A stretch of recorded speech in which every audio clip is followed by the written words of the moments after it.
Terdengar jelas suaranya? Terdengar.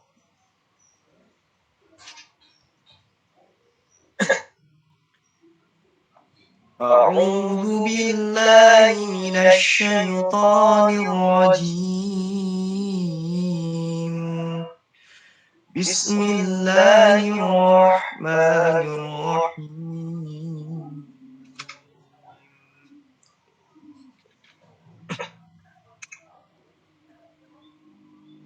لا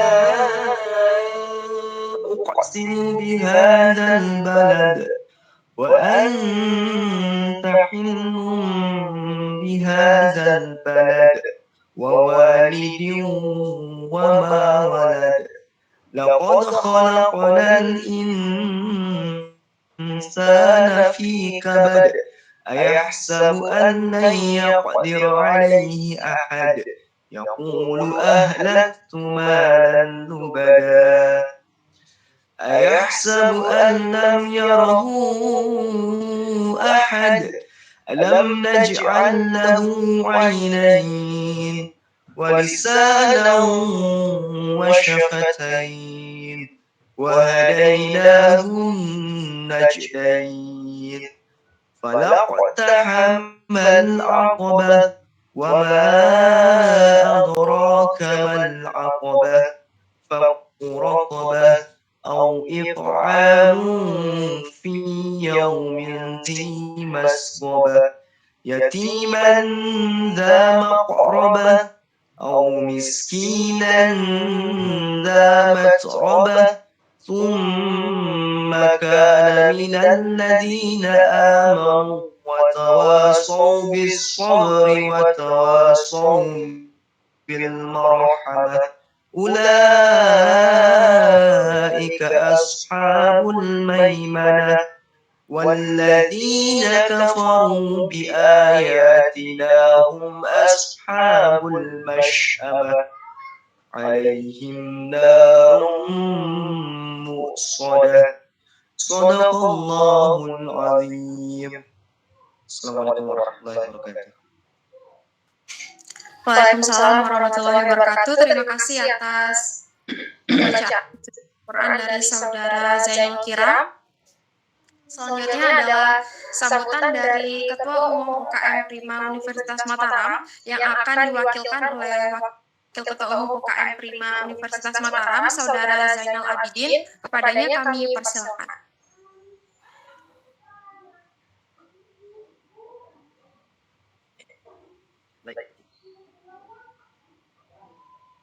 Baik. Bismillahirrahmanirrahim. Assalamualaikum warahmatullahi wabarakatuh.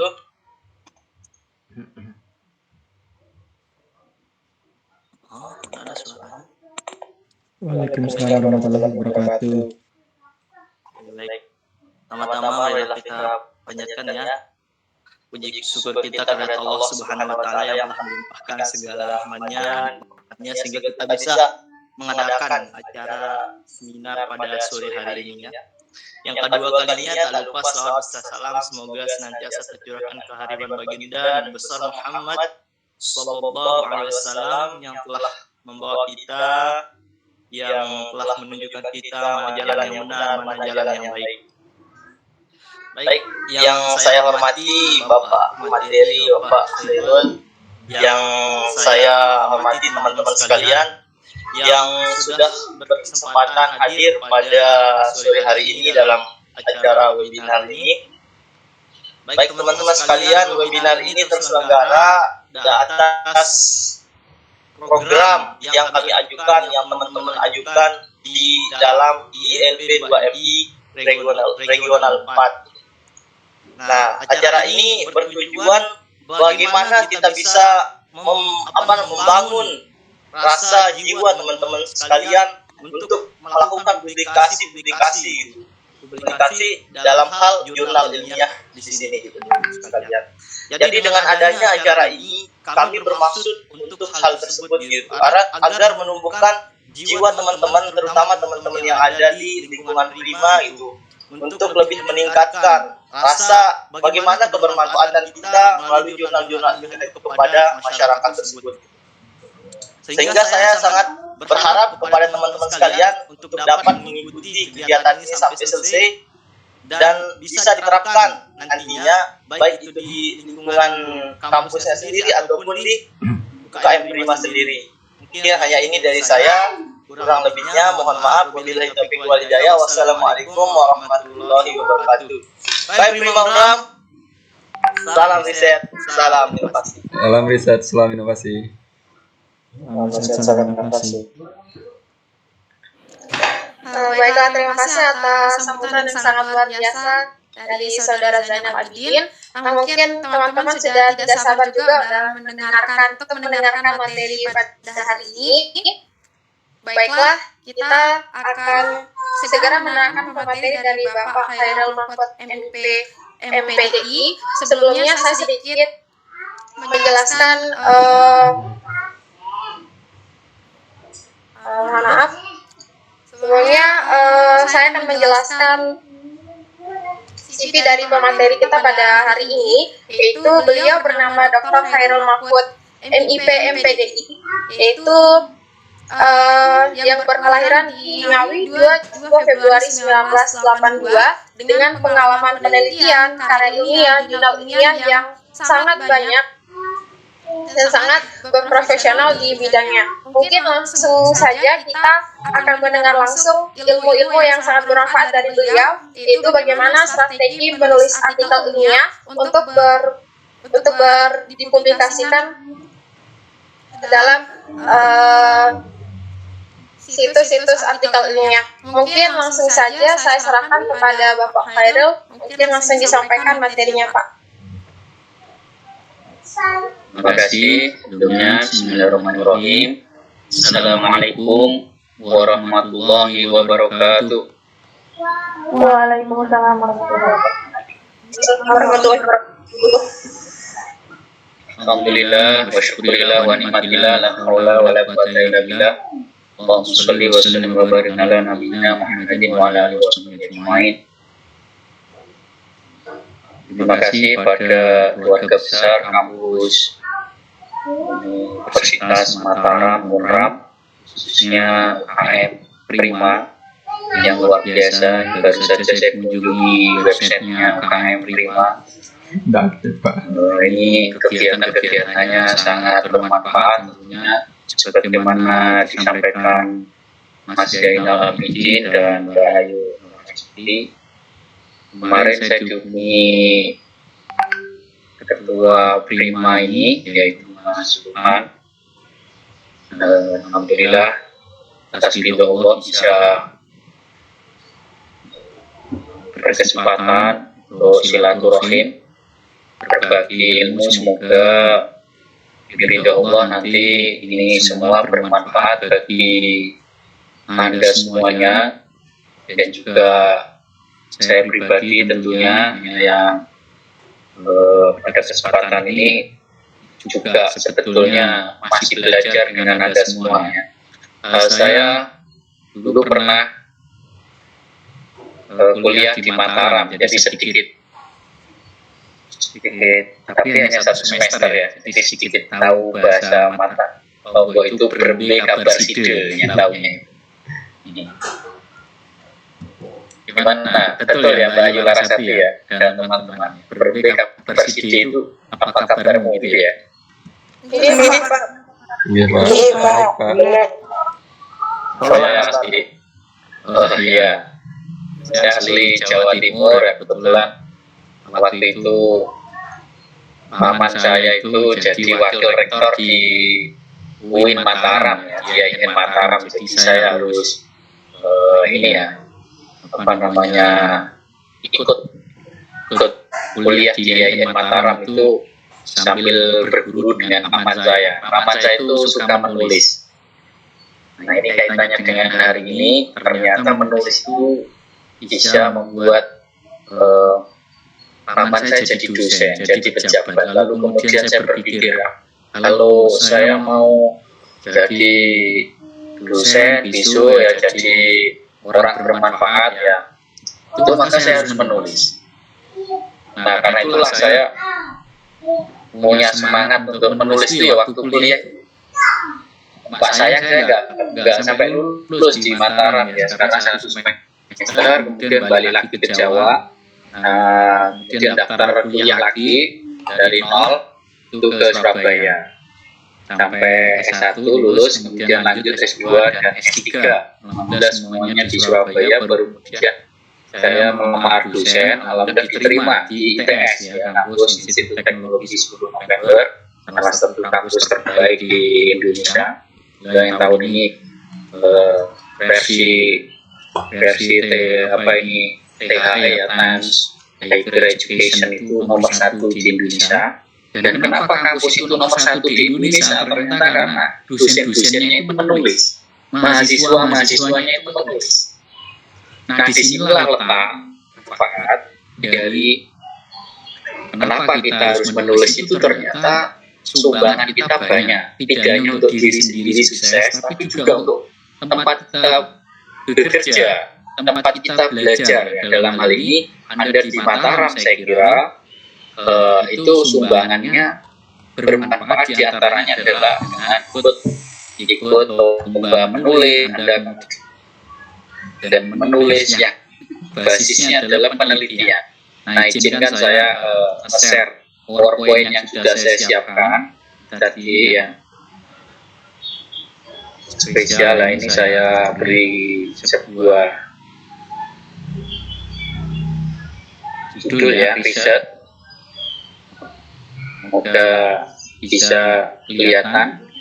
Apakah Mbak Ayu, Larasati dan teman-teman bisa melihat ini? Oke, Pak. Mana? Oke. Nah, ini saya terbiasa pakai Zoom, jadi Google Meet agak ini ya, masih kurang familiar ya. Jadi karena itu saya coba, alhamdulillah bisa. Nah, ini saya termasuk dosen muda di ITS yang bermaksud diridhoi ya, bisa sekarang sudah posisi associate profesor ya, tinggal selangkah lagi saya bisa profesor dalam bidang ini ya. Semoga Allah meridhoi dan mohon doanya ya. Dan ternyata untuk jadi profesor di usia muda itu syaratnya harus menulis. Jadi kalau pengen Anda jadi profesor itu secara pribadi ya Anda harus menulis. Nah, menulis itu artinya apa? Publikasi. Publikasi itu bisa kalau kita melakukan penelitian dulu atau riset. Nah, enaknya kalau kita melakukan riset itu sejak dini dari mahasiswa ya. Dan mahasiswa itu maka akan banyak untungnya. Nah, ini karya saya itu di Google Scholar ya.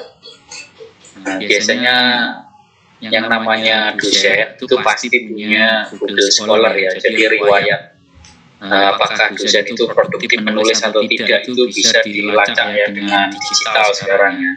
Dan walaupun di Amerika, walaupun di dunia manapun, sekarang yang namanya peneliti itu bisa dilacak melalui ini salah satunya. Ini alhamdulillah indeks saya sudah 18, kemudian citasi 1800. Nah, karya saya beberapanya ini. Nah, ini bagian kebermanfaatan kita sebagai dosen. Nah, ini sebetulnya saya tulis sejak mahasiswa, ini yang saya mau ceritakan. Jadi kalau Anda mau berkarir sebagai dosen, mau jadi profesor, mau jadi peneliti, mau intinya bahkan dalam jabatan apapun, kayaknya sekarang itu termasuk proyek-proyek itu di dinas-dinas birokrasi pemerintah juga sama sekarang. Nah, apalagi kalau Anda ini memang dunia pendidikan. Ya, ada jadi guru, jadi dosen, jadi apapun lah kaitannya pendidikan, maka penting nulis itu ya. Nah, kalau ditanya mengapa perlu riset dan apa manfaatnya, itu jawabannya adalah riset itu untuk menulis untuk publikasi. Jadi endingnya itu adalah publikasi. Nah, riset ini adalah langkah awal yang harus dilakukan setiap orang, setiap peneliti. Nah, hari ini memang era digital. Nah, maka bagaimana kita mengambil manfaat juga, mengisi peluang-peluang yang ada. Nah, tentu kita harus melakukan penelitian. Nggak mungkin kita mau memberi tapi supaya nggak salah sasaran, kita harus tahu dulu siapa yang harusnya kita beri. Nah, kaitannya dunia maya sesuai bidang kita, sesuai kemampuan kita, maka penting ya di era digital itu melakukan penelitian dulu atau melakukan riset sampai kemudian tadi ya publikasi di berbagai channel yang ada ya, website-website, situs-situs terkait dengan publikasi baik levelnya nasional sampai internasional. Nah, Mohon maaf Pak, memotong pembicaraan Bapak. boleh? Tapi menurut teman-teman slide yang Bapak present belum kelihatan? sudah kelihatan Pak, tapi belum bergeser ke halaman selanjutnya. Oh, itu ya. Mohon maaf, apakah masih di halaman pertama? Jadi Pak masih di halaman pertama. Mungkin Halaman ini sudah bergeser belum? Mohon maaf Pak, belum bergeser. Oke. Bentar ya, saya Jadi Pak. ada lagi ya. Lagi.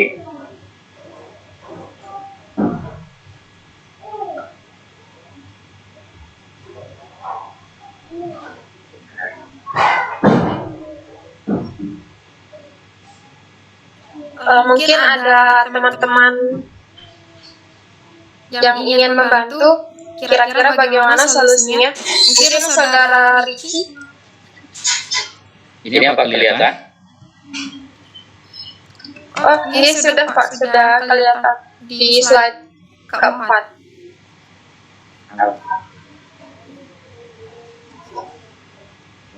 Kalau saya akan berpesan ini, apakah kelihatan juga? Jadi Pak, sudah kelihatan. Apakah teman-teman lain sudah kelihatan slide-nya? Nah, ini yang tadi saya ingin sampaikan. Ini juga kelihatan ya. Ini Pak. Nah, ini yang saya ingin sampaikan bahwa siapapun yang melakukan penelitian di dunia itu sekarang bisa dilacak melalui Google ya. Di antaranya itu seperti ini ya. Apa namanya tampilannya? Google Scholar ya. saya juga udah Pak.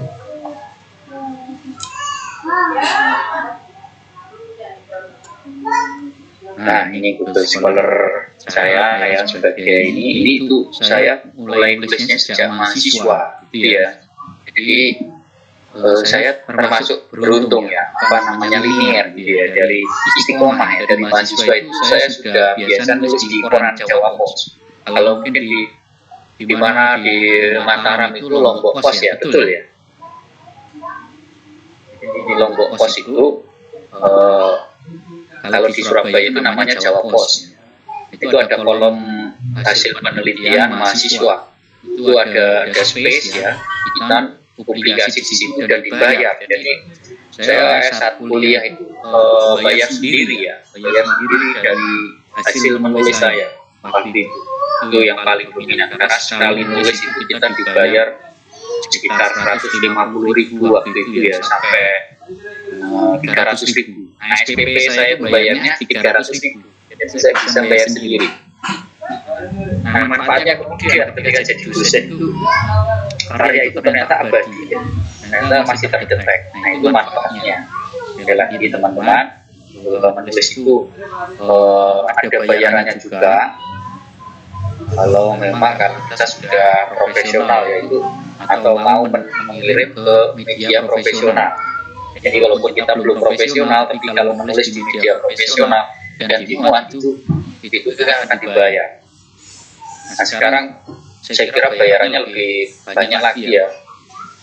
Kemarin terakhir saya menulis di koran itu dibayar 1 juta ada ya, ada 1 juta ada. Nah, ini yang ingin saya sampaikan bahwa sekarang era digital kita harus mengisi ya peluang-peluang mana kita harus cari, kita harus kemudian ambil peran di situ ya. Bagaimana kemudian Anda dan kita semua itu beraksi, insya Allah ya di tangan orang itu terinspirasi. Bagaimana kita menjadi part of solution.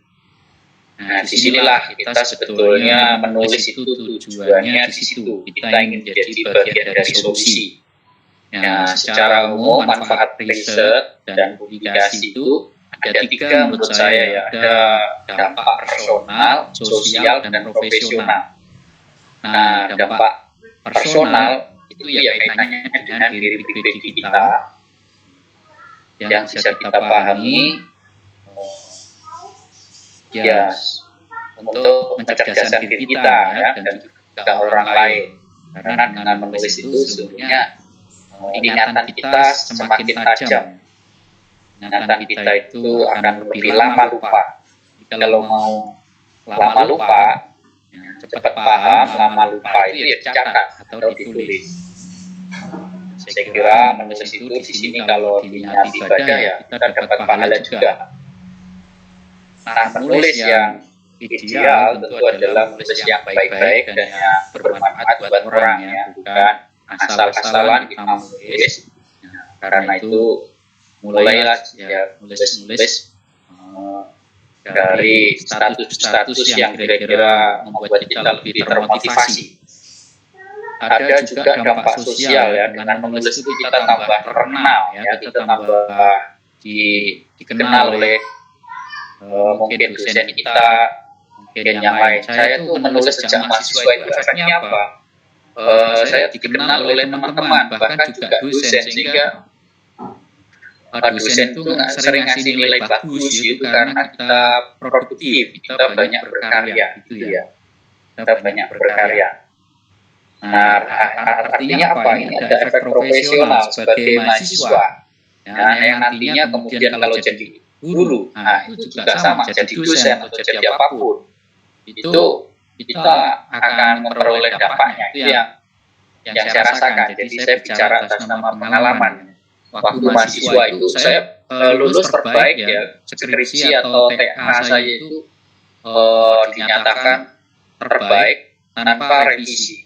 Nah itu subhanallah ya, karena apa? Allah meridhoi melalui kegiatan-kegiatan penelitian yang kita lakukan, kemudian endingnya adalah kita publikasikan ke koran, kemudian ke ini ya, majalah-majalah. Kalau dulu itu belum ada website jurnal, berbeda dengan sekarang. Kalau sekarang itu sudah trennya online ya, digitalisasi, karena itu platform publikasi itu macam-macam.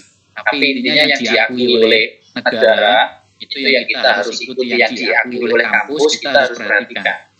Nah, saya kira UNRAM sudah well prepare sama well informed terkait dengan seharusnya bagaimana mahasiswa itu ikut menyumbang karya kepada kampusnya.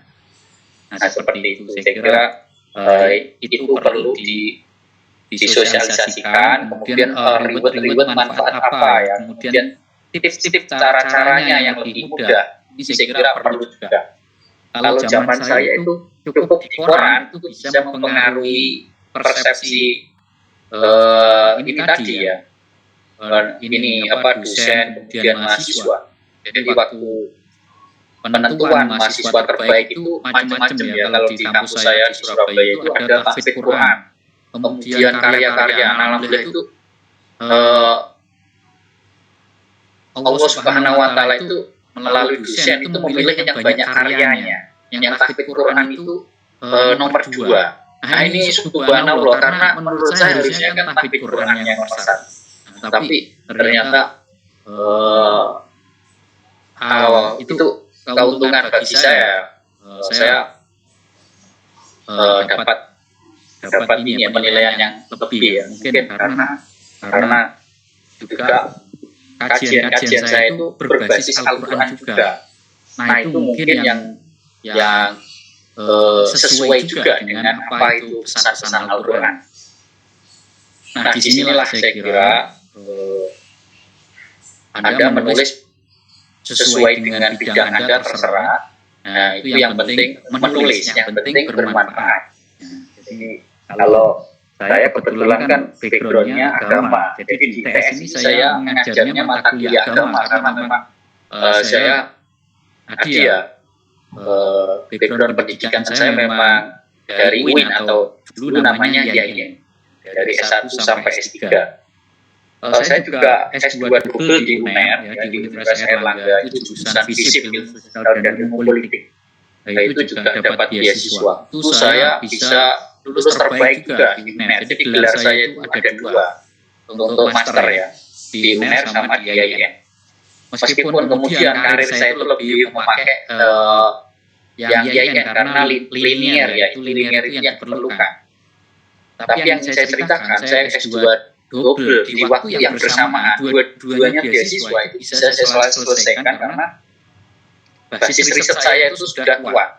Nah, ini hasil penelitian saya yang kemudian terbit dari buku ya.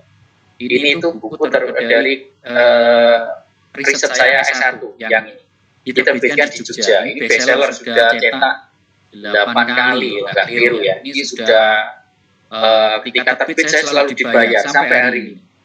Kemudian ini S2 di UNER, di Universitas Airlangga, yang manifesto politik Tionghoa. Ini saya ambil kuliah politik, maka tema saya tentang politik. Kemudian saya ambil S3, ini juga diterbitkan jadi buku, namanya Politik Pendidikan Islam. Jadi saya mencoba memadukan antara disiplin ilmu saya waktu S1, kemudian sama S2 ini jadi S3-nya jadi tema.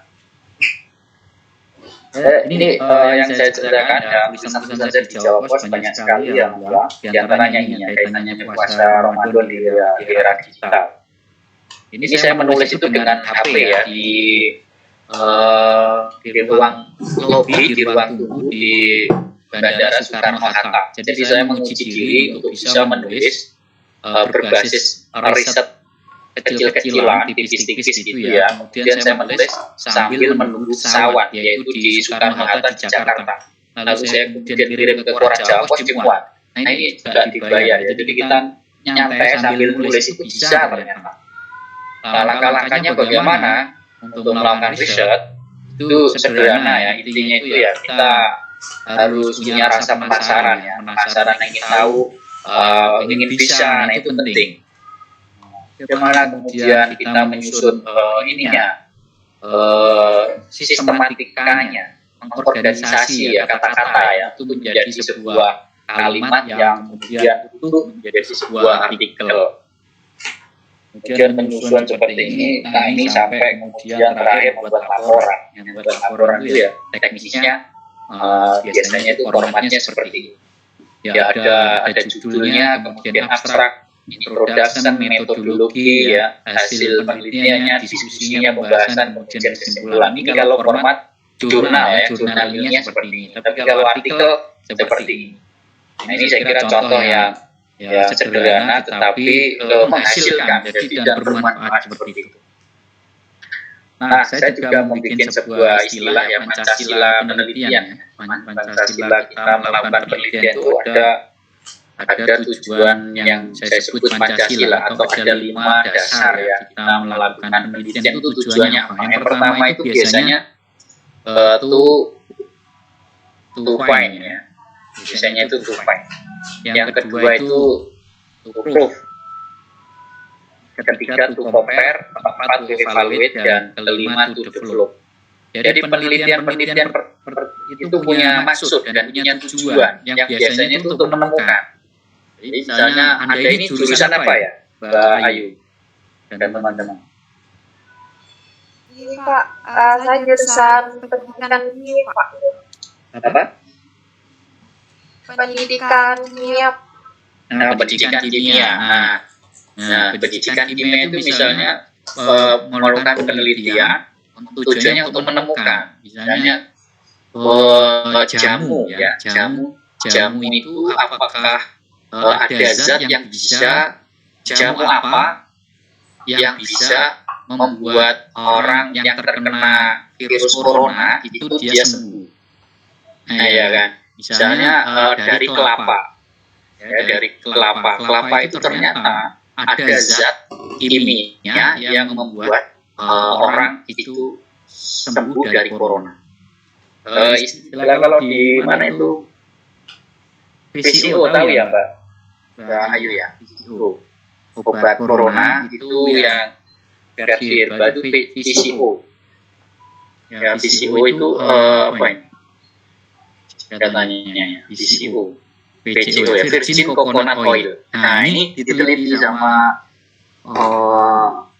teman-teman UGM, dosen-dosen UGM sama mahasiswa itu rumah sakit yang menggunakan PCO untuk penyembuhan itu pasien corona itu sama yang nggak pakai PCO itu diteliti ternyata lebih cepat yang sembuh itu pakai PCO.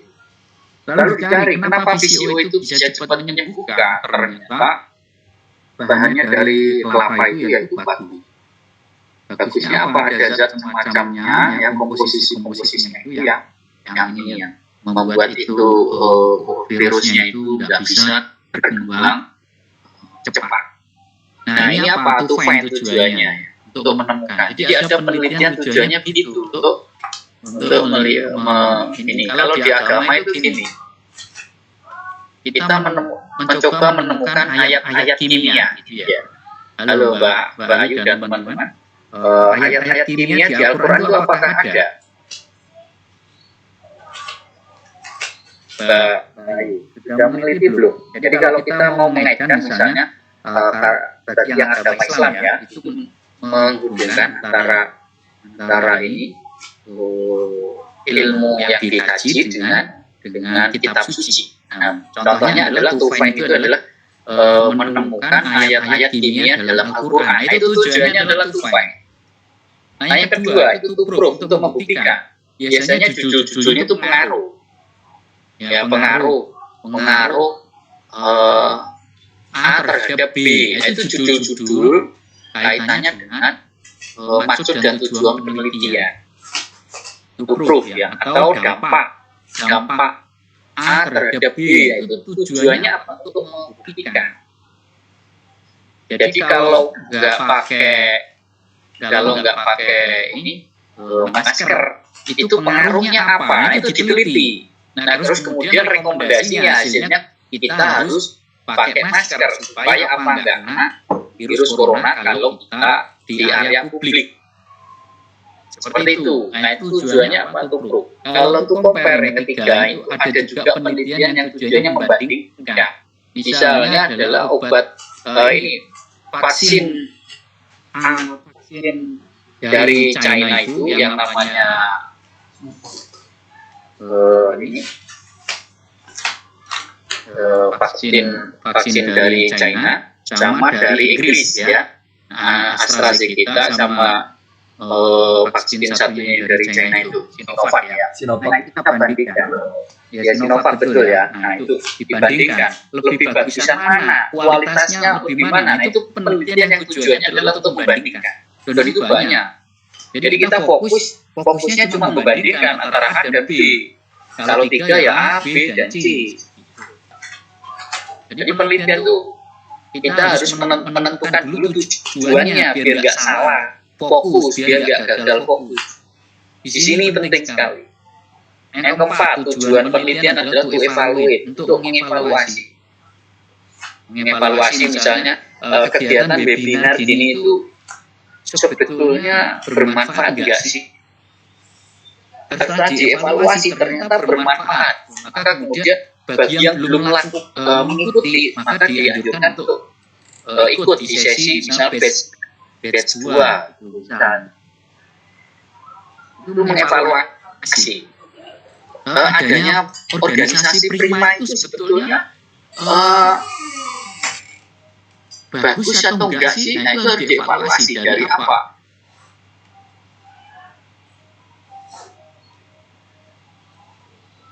Kegiatannya bagus, kemudian dampak atau hasilnya bagus.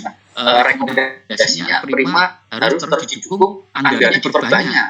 Kalau perlu pimpinan di prima itu dibayar dari semuanya. Itu biar tambah ini maksimal. Nah kayak gitu. Karena sangat rekomendasi, sangat mendukung keberadaannya. Nah, itu contoh ya. Evaluate itu kayak gitu. Nah kemudian kalau tujuannya untuk yang terakhir ya, to develop, untuk pengembangan. Nah dalam konteks ini itu maka kita biasanya ada dua hal yang perlu diketahui, yaitu before and after-nya. To develop itu tujuannya adalah untuk pengembangan, yaitu penelitian yang kita harus melihat sebelumnya bagaimana dan sesudahnya bagaimana. Nah, ini yang lebih berat. Dari ini semua, mana yang berat, mana yang ringan, itu tergantung kemampuan Anda, kebiasaan Anda melakukan penelitian. Kalau Anda biasa meneliti, Anda itu suka mengevaluasi, bisa jadi yang paling mudah itu nomor 4 ini, yaitu penelitian yang tujuannya adalah evaluasi. Kalau Anda itu sukanya membandingkan, bisa jadi penelitian yang Anda lakukan, tulisan-tulisan yang Anda hasilkan itu lebih banyaknya, lebih dominannya untuk compare. Atau yang kedua, atau yang pertama, dan mungkin juga yang nomor 5. Nah, trennya di dunia ini, penelitian-penelitian yang paling banyak kaitannya dengan bidang Anda itu menurut saya adalah nomor 2 ya. Nomor 2 ini paling banyak, nomor 4 paling banyak. Dan tapi yang paling dibutuhkan adalah nomor 5, yaitu penelitian ke arah pengembangan. Nah, ini nggak semua orang bisa. Penelitian yang pengembangan ini nggak semua orang bisa. Karena dia pasti udah kaya pengalaman. Dia bisa mengembangkan tuh, dia lebih dulu tahu mana yang jelek, mana yang kemudian bagus. Kemarin saya ke Amerika. Kemudian ke Cina, kemudian ke Arab Saudi, kemudian ke Malaysia dan Singapura. Saya sebagai dosen agama melihat bagaimana pembelajaran agama di Amerika, kemudian di Cina, kemudian di Arab Saudi dari teman-teman juga, ya. Kemudian di Singapura dan Malaysia. Nah, itu kemudian kesimpulannya apa? Saya pertama melakukan komparasi, ya kan? Komparasi, kemudian juga di situ melakukan evaluasi, kemudian nanti saya kaitkan dengan saya mengajar di ITS, maka saya itu melakukan yang kelima, itu develop, melakukan penelitian pengembangan, seperti itu. Nah, itu aja saya kira untuk jadi sharing pada kesempatan ini. Selebihnya monggo tanya jawab saya kembalikan terlebih dahulu kepada Mbak Ayu Larasati. Terima kasih. Terima kasih atas penyampaian materinya, Pak. Sangat luar biasa penyampaian materi dari Bapak Khairul, di mana beliau menjelaskan bahwa manfaat menulis itu sangat banyak dan begitu banyak kebermanfaatan yang kita bisa raih ketika kita bisa menulis gitu, baik untuk diri kita sendiri maupun untuk orang lain. Mungkin banyak dari teman-teman yang ingin bertanya atau mempunyai pertanyaan yang terkait dengan pembahasan kita pada hari ini, mungkin bisa langsung open mic atau melambaikan tangan di fitur raise hand. Mungkin bisa langsung ditanyakan. Bagaimana atau teman-teman dari ILP yang tergabung dalam ILP 2 ini, maksud saya mungkin bisa menanyakan pertanyaan, atau teman-teman dari UKM Prima sendiri, apakah ada yang ingin ditanyakan?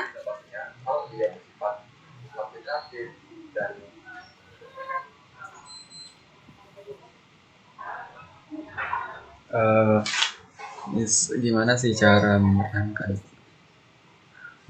Mungkin sembari menunggu rekan-rekan kita yang bertanya, Pak, saya ingin menyinggung sedikit tentang penulisan artikel ini. Yang ingin saya tanyakan adalah bagaimana pentingnya seorang rekan atau sebuah tim dalam melakukan penelitian atau menulis gitu, Pak.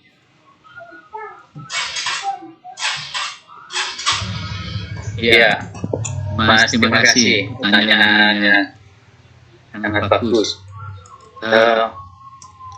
Kalau boleh saya jawab itu, ini dampaknya dari saat proses atau setelah berhasil. Jadi ada dua dampak sebetulnya ya. Dampak waktu prosesnya itu sama hasilnya. Atau dua-duanya ya.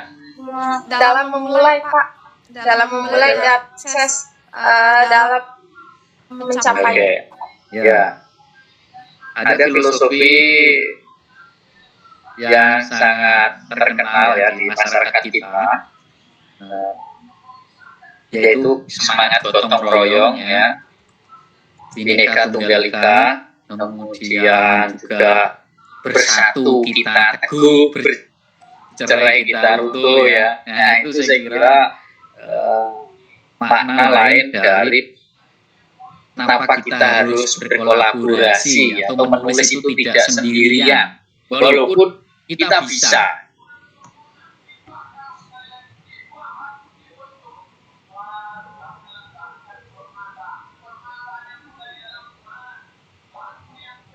Dan untuk saat mau cepat dan tepat itu Mbak Ayu. Jadi sesungguhnya kenapa kita harus bekerja bersama itu untuk efektivitas dan efisiensi dari segi waktu, biaya, dan tenaga. Ya.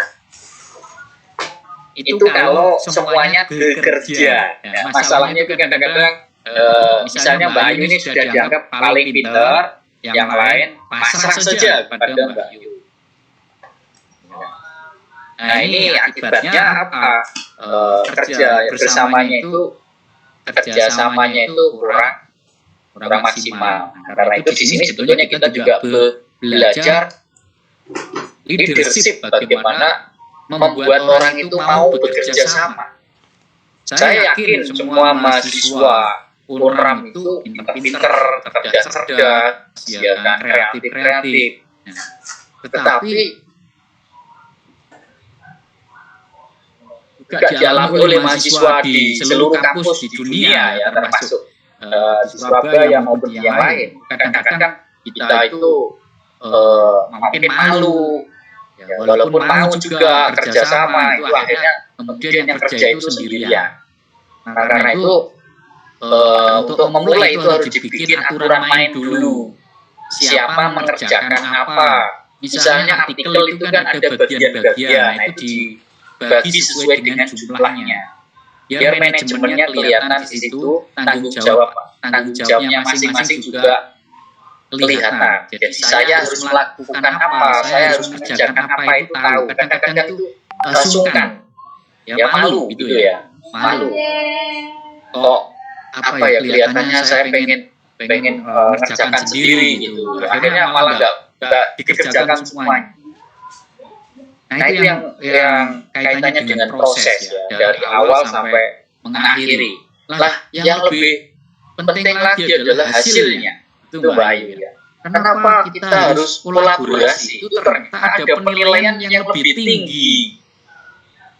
Untuk apa? Itu tujuan hasil publikasi itu penelitian itu kalau untuk menyumbang bagi mungkin kampus atau jurusannya, di mana semakin banyak yang terlibat, itu semakin nilainya bobotnya semakin bagus.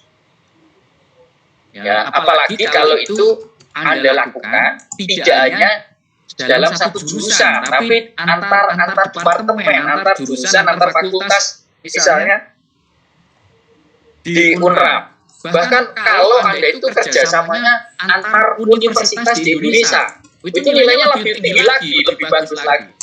Itu juga sama penilaian untuk dosen, Mbak Ayu. Ya. Jadi mahasiswa itu sama dengan dosen. Sekarang itu ada penilaian, ya, kerjasama dalam publikasi itu ada penilaian.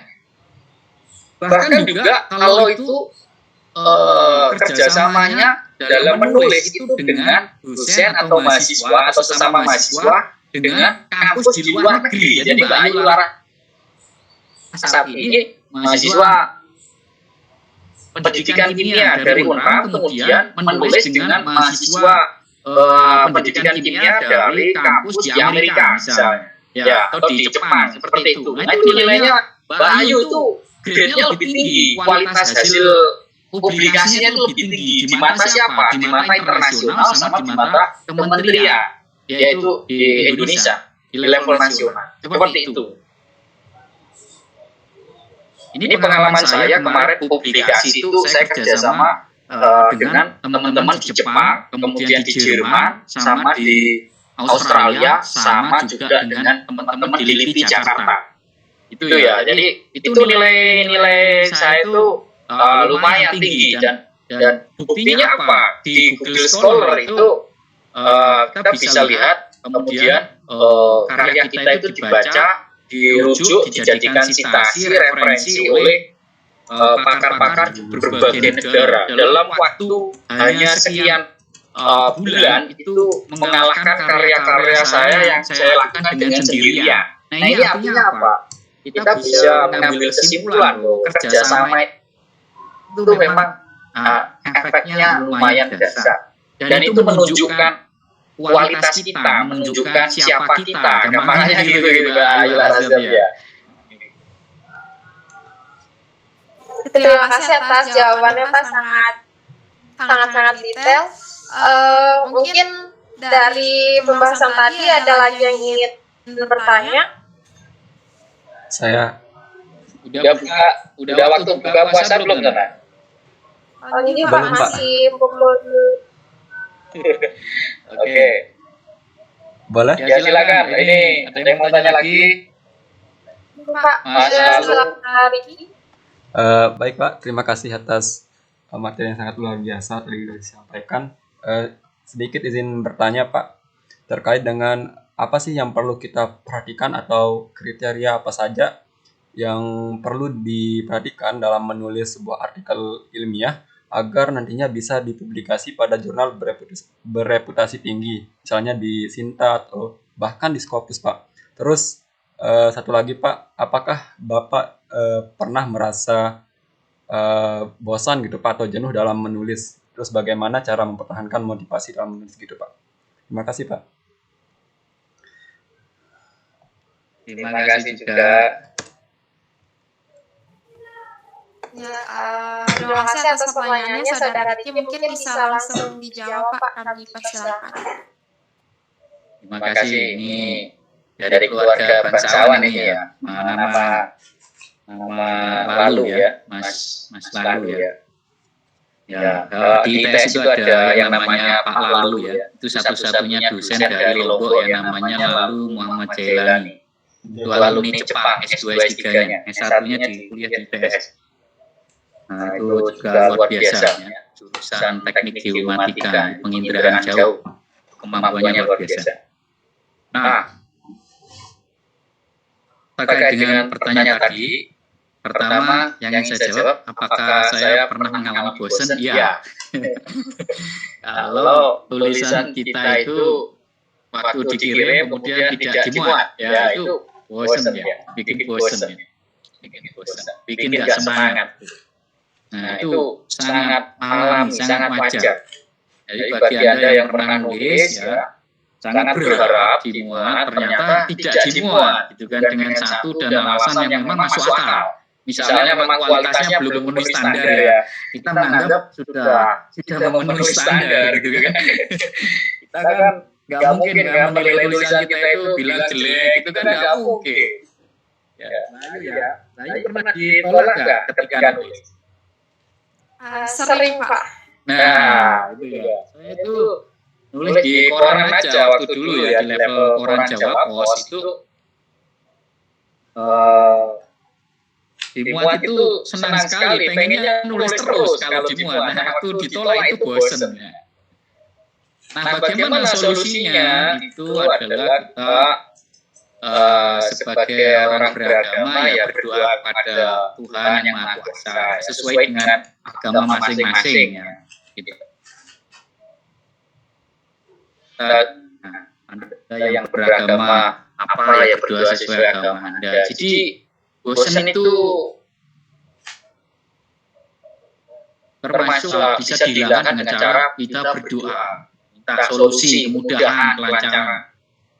Itu. Jadi kalau Tuhan membantu ya, sebagai orang Islam ya, Allah Subhanahu wa taala membantu kita itu luar biasa ya. Bosan itu cepat hilang. Nah, yang kedua ya kita sering berteman dengan orang orang Mas Zainal tadi sama Mbak Ayu ini motivasinya tinggi. Jadi teman-teman yang memang punya giroh, punya spirit ya, yang seolah nggak pernah lelah, 24 jam terus, ya menulis terus, ya ditolak tetap menulis. Nah itu kita harus dekati ya, semangat orang yang punya semangat tinggi. Saya juga sudah dimuat di Scopus ya, alhamdulillah kemarin ya, di Q1 ya, di level bereputasi tinggi ya, level Q1. Karena kebetulan saya terus kemudian setelah nulis itu dipercaya sebagai editor di jurnal Scopus Q1, dan itu di Indonesia.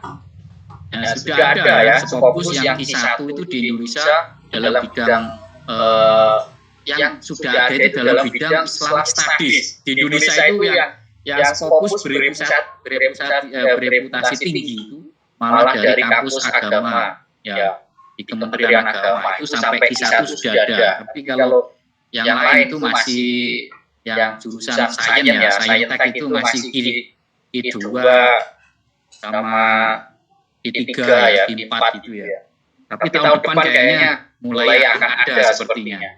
Yang saya lihat seperti jurnalnya kampus UNES ya, Universitas Negeri Semarang, itu saya kira lumayan. Fokusnya kayaknya tahun ini ya, bulan depan itu akan diumumkan jurnal yang bereputasi tinggi level Q1 itu ada pengumuman nanti setiap bulan Juni setiap tahun oleh Skimago JR ya. Nah, saya masih belajar juga dalam bidang kan saya masuk sosial humaniora ya, itu termasuk jurnalnya masih sedikit ya, di dunia ini masih sedikit. Tapi alhamdulillah saya termasuk beruntung sudah punya 4 paper Scopus. Insya Allah bulan ini akan terbit di jurnal Scopus Q2 ya, level Q2 yang dimiliki oleh Fakultas Ilmu Budaya Universitas Indonesia. Jadi UI Jakarta itu punya jurnal Scopus yang bereputasi tinggi. Itu nulis saya itu antrinya tahu enggak Mas Laluriki? Antrinya itu tahun kemarin, jadi nulisnya itu setahun sebelumnya. Dan revisinya itu berapa kali Mbak Ayu? 5 kali. Jadi revisinya 5 kali saya lakukan dengan penuh keikhlasan. Ya, jadi di revisi yang itu yang editornya dari, kalau nggak keliru, dari Belanda. Di UI itu kerjasama dengan Leiden University dan kampus-kampus di Belanda. Itu revisinya sampai 5 kali. Saya jalani dengan sabar ya. Yang penting kita itu supaya dimuat. Jadi kita nggak boleh merasa pinter, merasa bener, itu nggak boleh ya. Kita harus ya siap menerima. Kita open mind, ya, open heart juga. Ya. Jadi membuka hati dan membuka pikiran. Karena menulis itu yang ada banyak pengujinya. Jadi nggak asal-asalan. Kita memang melalui prosedur-prosedur yang banyak sekali. Seperti itu. Itu mungkin yang bisa saya jawab. Apa ada yang belum saya jawab, Mbak Ayu? Terima kasih banyak atas jawabannya, Pak. Mungkin dari saudara Diki, apakah sudah jelas atau ada yang ingin dipertanyakan lagi?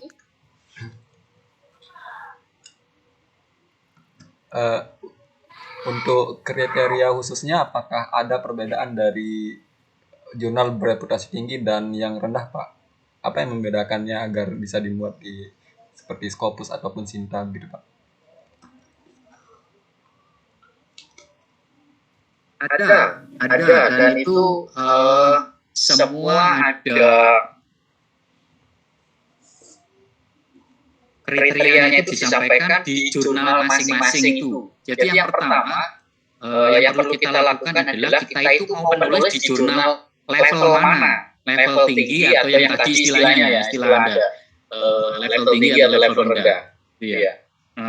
Yang belum Scopus atau belum Sinta. Jadi ada jurnal itu yang belum Sinta, belum Scopus itu juga banyak. Nah Nah, untuk supaya kita tahu ya kita harus mengunjungi jurnal tersebut di alamat websitenya. Kalau itu Sinta, maka kita lihat di website Sinta atau di jurnalnya langsung tersebut ya, jurnal di Unram saya kira juga sudah banyak ya, di departemen masing-masing kan ada itu ya. Nah, dan perlu diketahui sekarang nulis itu kan wajib ya, lulus S1 kan harus aturannya negara Indonesia ini sekarang sudah mewajibkan kalau mau lulus sarjana itu harus menulis jurnal kan begitu. Cuma levelnya mana itu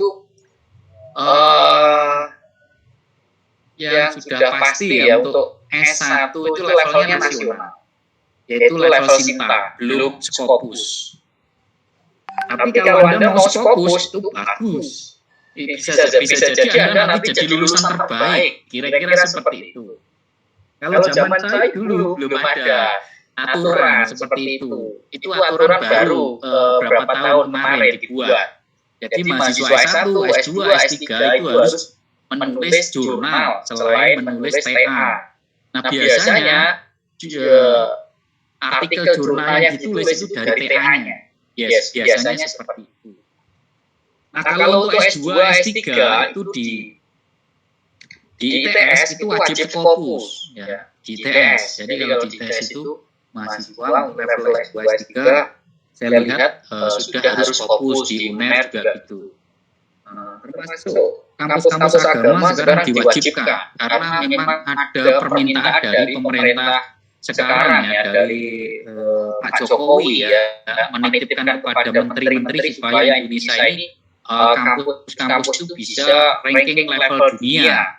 Nah, ranking level dunia itu ada penilaiannya. Salah satunya adalah karya mahasiswa dan karya dosen. Oleh karena itu kebijakannya kenapa sekarang mahasiswa harus menulis, itu meneliti dan menulis dan publikasi itu karena salah satunya untuk mengejar ranking kampus di level dunia. Nah, sekali lagi level jurnal yang Scopus ada Q1, Q2, Q3, Q4 ya, itu bisa dilihat langsung di websitenya scopus.com.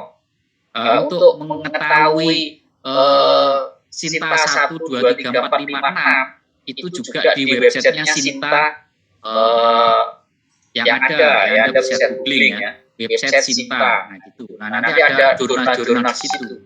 Nah, kriterianya itu bisa langsung Anda lihat. Kalau Anda misalnya mau menulis di Scopus, kita lihat di situ ada nama jurnal A. Nah, nanti kita kunjungi websitenya A, jurnal A itu, di situ nanti ada ketentuan, ada kriterianya.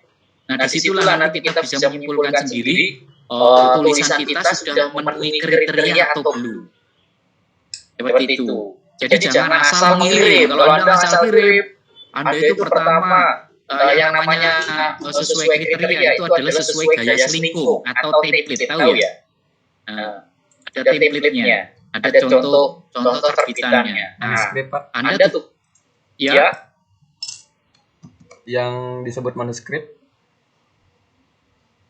Ya, manuskrip itu betul, template itu manuskrip ya. Jadi manuskrip itu draft Anda itu kan namanya manuskrip. Nah, itu disesuaikan dengan pola ini tulisannya itu disesuaikan dengan jurnal yang sudah terbit di artikel yang sudah diterbitkan di jurnal tersebut yang Anda mau tuju. Seperti itu.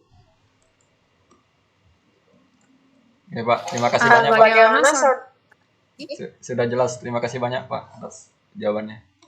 Iya. Baiklah, terima kasih Pak atas jawabannya. Karena waktu kita tinggal 9 menit lagi, mungkin ada yang ingin bertanya kembali.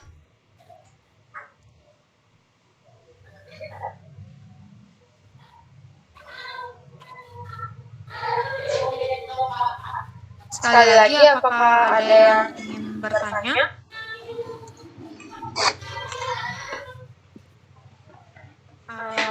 Mereka mungkin sambil menunggu lagi, Pak, saya ingin bertanya sekali lagi.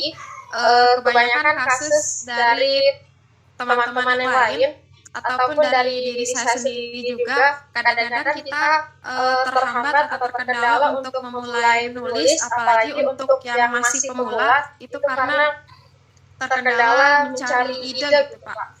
Terus Pak, bagaimana cara kita bisa mendapatkan ide-ide yang bisa membuat kita memulai sebuah penelitian Pak?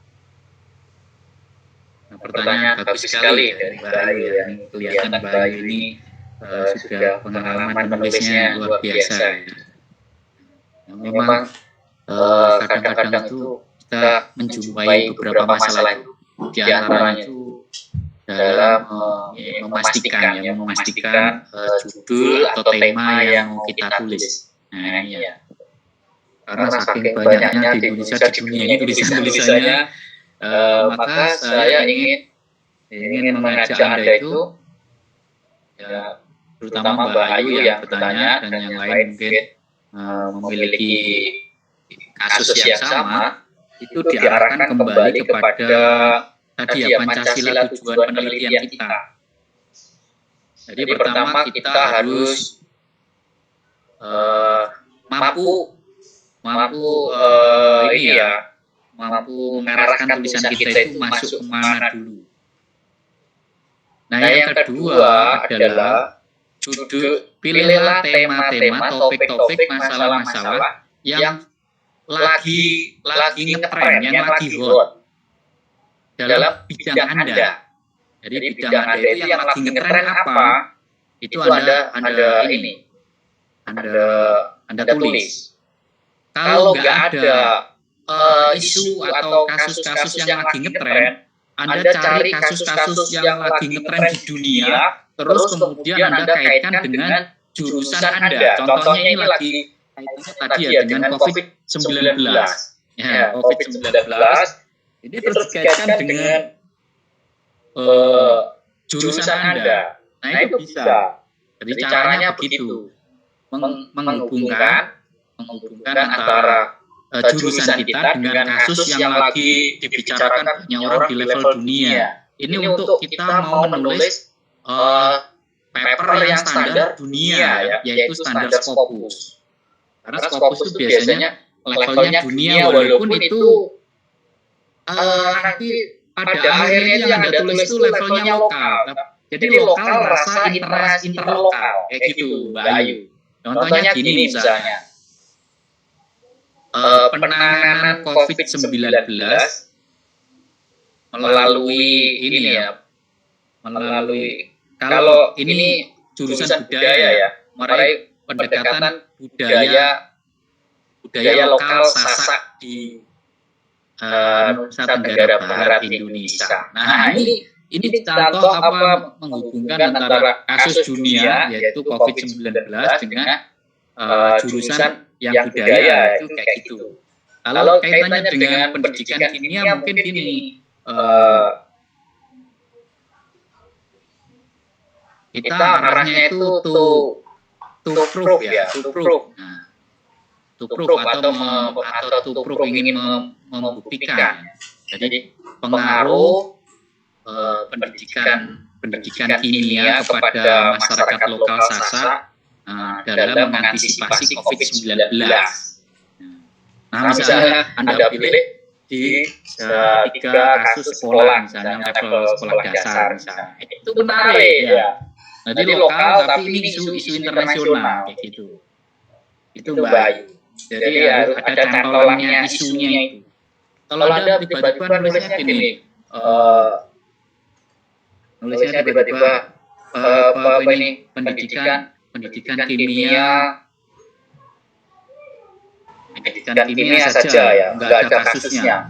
Nah, itu peluang dimuatnya, diterimanya itu lebih berat. Karena apa? Nggak ada the power of now-nya itu loh, nggak ada kekuatan hari ininya. Jadi Anda harus menghubungkan isu hari ini itu apa, sehingga kemudian ada relevansi, ada membuat orang itu ingin membaca. Karena pada akhirnya itu apa? Tulisan kita itu supaya membuat orang itu mau baca, ketika mau membaca itu aja itu sudah ada nilai manfaat, ada value added-nya di situ, ada nilai tambah. Lalu kalau nanti menarik itu akan disitasi, akan dijadikan referensi. Itu pengalaman kemarin saya kolaborasi dengan yang saya ceritakan tadi ya, dengan teman-teman peneliti Jepang. Itu begitu. Dimuat itu hanya menunggu sekitar berapa minggu gitu. Kalau nggak keliru 4 minggu. Menulisnya itu hanya seminggu, Mbak Ayu. Kita menulisnya dengan teman Jepang dan Amerika, teman-teman Jepang, kemudian Australia dan Jerman itu melalui Google dokumen itu ya. Jadi saya di Surabaya, yang di Jepang, di Australia, Jerman. Jadi kadang-kadang kita itu ngikuti waktunya mereka. Kita itu kerja sampai jam 2 pagi ya, jam 12 malam, jam 1 malam, atau dini hari, jam 3 dini hari, karena menyesuaikan jamnya mereka. Nah gitu, karena ketuanya dari sana. Jadi kita mengikuti. Kalau kolaborasi ketuanya bukan kita. Kalau ketuanya kayak misalnya ketuanya Anda, itu kayak Anda itu mengundang saya kan Anda kan jam 16 ya, saya jam 13, jadi jam 15, jadi saya harus mengikuti jam kita ya kan gitu, seperti itu. Nah kayak gitu, kalau Anda sebagai hostnya itu ketuanya itu bisa ngatur anggotanya gitu. Apalagi Anda itu yang punya jurnal. Nah, maka penting Anda kampus-kampus sekarang itu punya jurnal, itu peluang dimuatnya lebih cepat. Kan yang menentukan kan diri kita sendiri gitu. Makanya di Indonesia sekarang trennya itu bikin jurnal Scopus sendiri, yaitu jurnal yang diindeks Scopus. Kita yang kelola sendiri, yang menentukan kita sendiri. Jadi misalnya editornya itu Mbak Ayu, ya tulisannya Mbak Ayu lebih cepat diterbitkan karena yang tahu, yang menentukan Mbak Ayu sendiri. Nah itu rekomendasi terakhir saya sih. Jadi kalau mau cepat dimuat, bikinlah jurnal sendiri. Apakah bisa mahasiswa bikin? Bisa. Nah itu mulai dipelopori. Yang saya lihat di Indonesia itu dipelopori oleh kampus UNES Semarang. Saya lihat mahasiswanya itu bikin jurnal sendiri, dibimbing oleh dosen yang berpengalaman.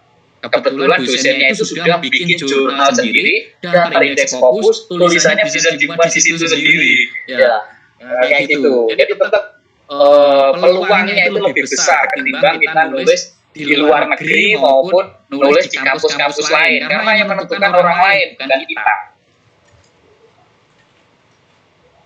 Itu Mbak Ayu dan teman-teman semuanya di Prima, itu aja. Semoga yang sedikit ini bermanfaat. Yang lebih penting itu sedikit belajar tapi banyak mengamalkan, banyak mempraktekkan. Itu sesuai dengan bidang masing-masing. Itu orang itu sukses karena banyak prakteknya ketimbang ininya mendengarkan kuliah-kuliah atau webinar seperti ini. Pak Beta, terima kasih banyak atas jawabannya Pak, sangat bagus materinya. Alhamdulillah teman-teman, sesi diskusi kita telah berakhir, yang menandakan juga bahwa webinar pada hari ini juga akan berakhir. Mungkin sedikit yang dapat saya simpulkan dari apa yang telah disampaikan oleh Pak Khairul, bahwa menulis sangat banyak membawa kebermanfaatan bagi kita, seperti kata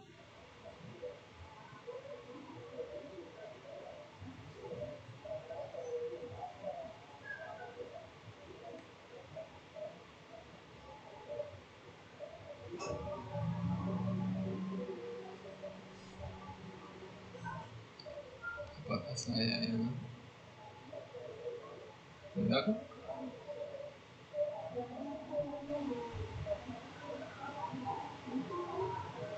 Agak.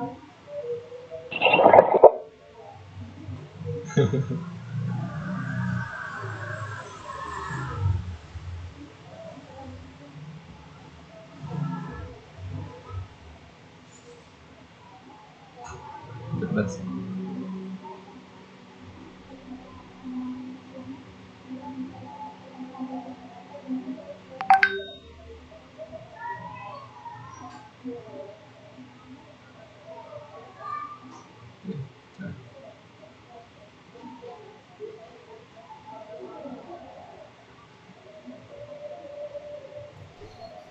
Mohon maaf teman-teman, tadi ada kendala sedikit karena mati lampu.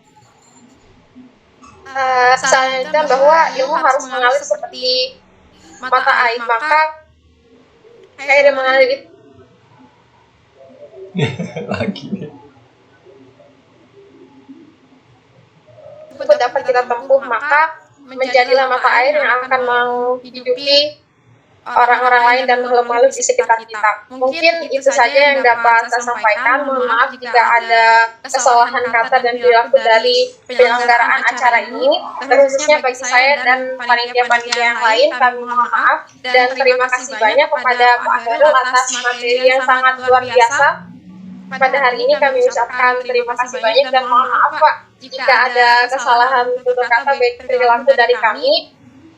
Terakhir, kami ucapkan terima kasih kepada para peserta. Semoga acara ini membawa kebermanfaatan bagi kita semua dan sehingga kita bisa mengimplementasikan apa yang kita dapat hari ini untuk menulis hal-hal yang sangat luar biasa untuk kebermanfaatan bagi orang lain maupun untuk diri kita sendiri.